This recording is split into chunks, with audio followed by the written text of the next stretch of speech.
Hyderabad formula ఈ car race కేసులో BRS working president KTR కు హైకోర్టులో బిగ్ షాక్ అయితే తగిలింది. తనపై ఏసీబీ నమోదు చేసిన కేసు కొట్టివేయాలన్న పిటిషన్ ను హైకోర్టు డిస్మిస్ చేసింది.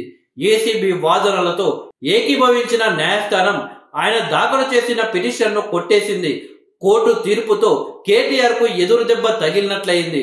ఫార్ములా ఈ కారు రేసు కేసులో కేటీఆర్ ను A1 గా చేరుస్తూ ఏసీబీ కేసు నమోదు చేయగా కేసు కొట్టేయాలి అని ఆయన హైకోర్టును ఆశ్రయించారు.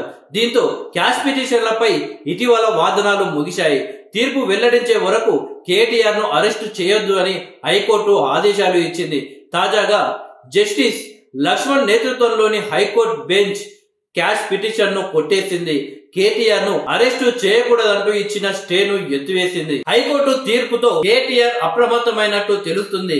లీగల్ టీమ్ తో ఏం చేయాలి అనే దానిపై చర్చిస్తున్నట్టు తెలుస్తుంది. ఈ మేరకు నందినగర్ లోని కేటీఆర్ నివాసానికి మాజీ మంత్రులు, ఎమ్మెల్యేలు చేరుకుంటున్నారు. హైకోర్టు క్యాష్ పిటిషన్ కొట్టేయడంతో డివిజన్ బెంచ్ లో అప్పీలు చేయాలా లేక సుప్రీంకోర్టును ఆశ్రయించాలా అనే దానిపై చర్చిస్తున్నట్లు మాజీ మంత్రి తలసాని శ్రీనివాస్ యాదవ్ వెల్లడించారు. కాగా హైకోర్టు తీర్పు నేపథ్యంలో ఏసీబీ కూడా దూకుడు పెంచింది. హైదరాబాద్ లోని గ్రీన్కో కంపెనీ కార్యాలయంలో ఏసీబీ అధికారులు సోదాలు నిర్వహిస్తున్నారు. ఇక ఈ కేసు విచారణకు రావాలి అని ఇప్పటికే కేటీఆర్ కు ఏసీబీ నోటీసులు ఇచ్చింది. ఈ నెల 6న విచారణకు పిలవగా న్యాయవాదులను అనుమతించకపోవడంతో తన స్టేట్మెంట్ ఇచ్చి కేటీఆర్ వెళ్లిపోయారు.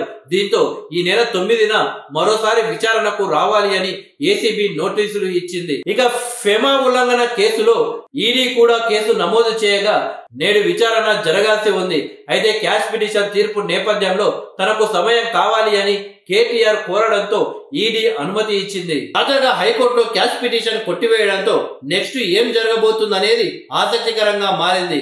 కేటీఆర్ ను ఏ క్షణంలోనైనా ఏసీబీ అదుపులోకి తీసుకునే ఛాన్స్ ఉందని న్యాయ నిపుణులు అంటున్నారు. ఈ నెల 9న విచారణకు రావాలని నోటీసులు ఇచ్చిన హైకోర్టు క్యాష్ పిటిషన్ కొట్టివేయడంతో ఏసీబీకి లైన్ క్లియర్ అయిందని, ఎప్పుడైనా ఆయనను అదుపులోకి తీసుకునే ఛాన్స్ ఉందని అంటున్నారు.